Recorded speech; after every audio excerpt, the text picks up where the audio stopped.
The Airbnb story is coming, I promise. It's not long to go now. The Foreign Office has issued travel safety advice for stag and hen parties heading abroad for the rest of the summer. It comes as police patrols are being stepped up at Gatwick Airport to clamp down on drunk and rowdy behaviour. The FCO said a survey suggested 43% of British nationals are more likely to drink abroad than on other occasions, and 52% admitted to doing something they later regretted after being drunk abroad. 16% have walked back to the resort hotel alone or taken a dangerous shortcut. 11% have jumped into a pool while intoxicated, and 6% have attempted to drive while drunk. A spokesperson for the FCO said that stag and hen parties can be great fun and a time for celebration, but travellers are more likely to take risks and get into trouble abroad if they've been drinking heavily. We encourage anyone having a stag or hen party overseas to follow the guidance for drinking responsibly. Be aware of local laws, preparing properly for your trip and doing the research before you go away. A Drinkaware spokesperson said no one is telling people they can't enjoy themselves when they're partying abroad, but there are still limits, even when you're drinking. When it comes to your behaviour, ask yourself, would I do this if I was sober? You shouldn't do it when you're drunk. And so the advice includes be prepared and fully research the destination, including the local laws and customs. Don't forget, having a British passport does not get you out of any trouble with the local law. And saying you're on holiday is not an excuse either. Get comprehensive travel insurance to cover costs if things go wrong. Make sure you can be covered if you're drunk. Check your passport is valid before you travel. Otherwise you're being left behind when your mates fly off without you. And drink responsibly. So, an Airbnb story, but not the one I've been making you hang on for. The French newspaper Le Parisien reported that Airbnb, which is soon to be valued at $30 billion US dollars after a new round of investment, paid them less than €70,000, around $77,000 in taxes during 2015 in France. This figure was actually 18% less than it paid in 2014. Paris is one of Airbnb's most popular destinations. The company declared €4.96 million in revenue and €97,205 in profit in 2015, according to the same report. News of Airbnb's tax payments comes less than a month after the company announced that it had welcomed more than 10 million visitors to France since expanding to the country in 2008. Spokespeople for the Airbnb says that it follows all applicable tax laws. So if that doesn't put you off Airbnb, how about this one? An Airbnb host says that guests caused $25,000 in damage and may have shot porn in the house. A woman in California came home to discover that an Airbnb renter had let water overflow from a second-floor bathtub, causing a flood and damages that are estimated to amount to more than $25,000 in repairs. She also believes the renter had been using her home to film porn, based on evidence she collected while surveying the damage. She said she's not sure if she would use the peer-to-peer rental site Airbnb again, because, as she wrote in a letter to the CEO, I'm generally concerned for all those people who choose to host through Airbnb. I trusted your company and apparently the trust was misplaced. At the centre of the complaint is Airbnb's verification policy for renters, which she believes isn't thorough enough. The company has different verification policies for different geographical areas, depend on local laws. As she included in her lengthy Facebook post, by default in my area, one only needs a phone number, an email address and a payment method, no ID required, which opens up a great and unneeded additional risk to hosts. An Airbnb spokesperson told the online website Travel and Leisure, negative experiences are extremely rare, as more than 100 million guest arrivals have been safe and positive experiences on Airbnb. We have zero tolerance for this kind of behaviour and have removed this guest from our platform.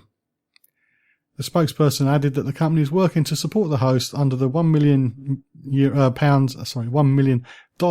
host guarantee, referring the company's commitment to protect its hosts and their property.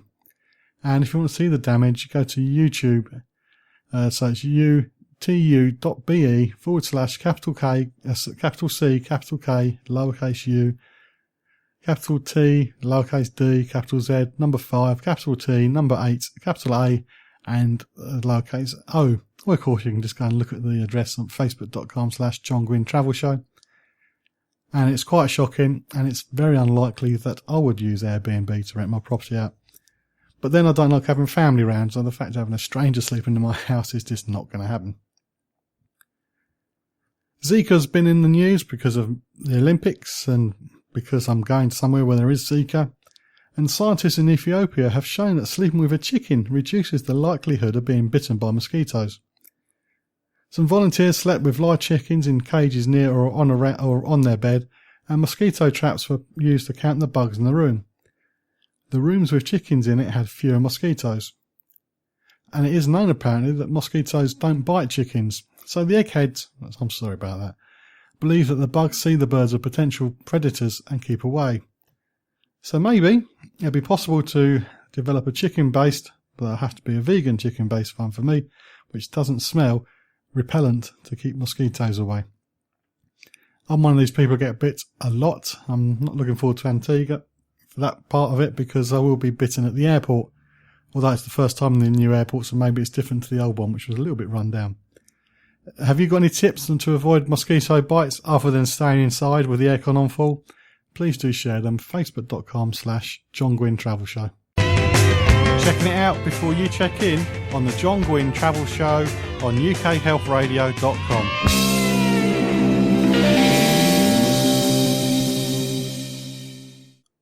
And finally, I've been following a blog called Frugal Travel Guy. I found it somehow on my new iPhone. Some of the tips and stuff are completely uninteresting to those based in the UK. It's all about American credit cards. But here's one I've wanted to share with you. And it's this website's 10 personal packing rules that they absolutely swear by. And I'm going to go through it now.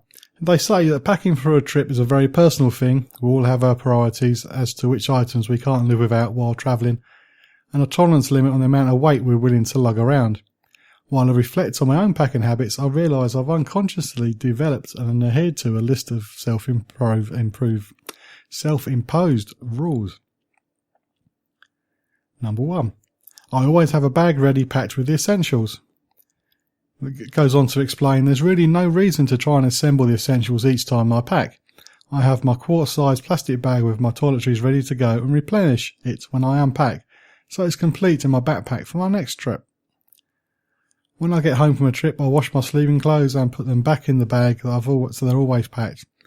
I have extra electronic accessories that also stay packed, as well as my curling iron and travel umbrella. I don't have a curling iron, so I'm not going to take that tip.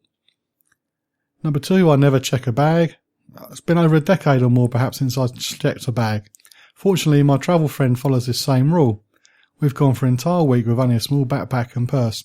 I do make an exception to this rule when flying to visit family at Christmas when I bring gifts. Number 3, I stick with the same wardrobe colour scheme. Packing is simple if every piece of clothing goes into that bag as either black or goes with black. If you prefer brown or blue, you could always make one of those your colour schemes. Number 4, I wear my heaviest items to and from my destination. If I have a pair of shoes, boots that weigh more than the others, I'll wear them versus packing them. The same goes for heavier sweaters, pants, jackets, etc. I also stick to the rule that I wear to my destination, I will wear on the return. So that takes at least 2 days of my trip is now taken care of. I always pack my magazine stash. Between trips, I save up all the magazines I really didn't have time to read anyway and throw them in my travel bag. These make the bag initially heavier, but when I travel, I read the magazines and tear out the articles I want to keep and leave them in the seat pocket of the plane, or give them to the always appreciative flight attendants. I never pack more than 1 extra pair of shoes, because shoes take up a lot of space and can weigh a lot. Some trips do not require an extra pair, but most do, especially when travelling from a cold climate to a warm climate. My rule is only to take 1 extra pair, but this can be a very difficult rule to follow, they admit. I always pack emergency coffee. I'm not going to follow that one. I can't count the number of times we've hit an emergency coffee stash. Whether it's Starbucks VIA packs or simple Nescafe singles, my travel friend and I always have a supply with us. You can never predict when the hotel room doesn't have enough or any in-room coffee. It's also perfect when the coffee you're served is way too weak. I don't get it with coffee.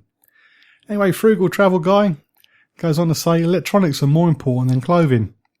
There are certain items that never leave the bag, including my small laptop, adapters and other small electronic accessories. If my bag is too heavy, I take out the clothing before I take out any of these. Then she goes on to say, whatever I wear to bed, I would wear in a hotel lobby.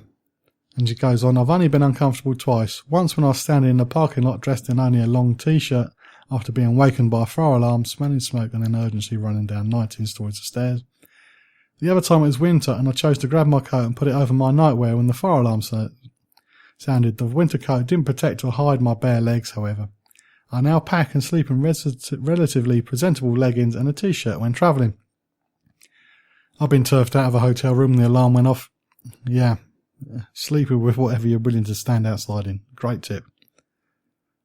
I always try to pack a scarf. And she goes on to say that I admit that I've forgotten to do this only to remember when the situation had called for one. Unfortunately, I had enough to purchase many during my travels. Scarves, even lightweight ones, can provide lots of protection in a cold airplane during inclement weather or in any over air-conditioned environment. And you can read the whole article at tinyurl.com/H8053ZW. Or again, the address, as always, facebook.com/John Guinn Travel Show. So we've reached the end of this week's show. I will do my best not to have a rant next week. But I can't promise. It depends what's going to be on the telly or in the press or on the radio between now and then.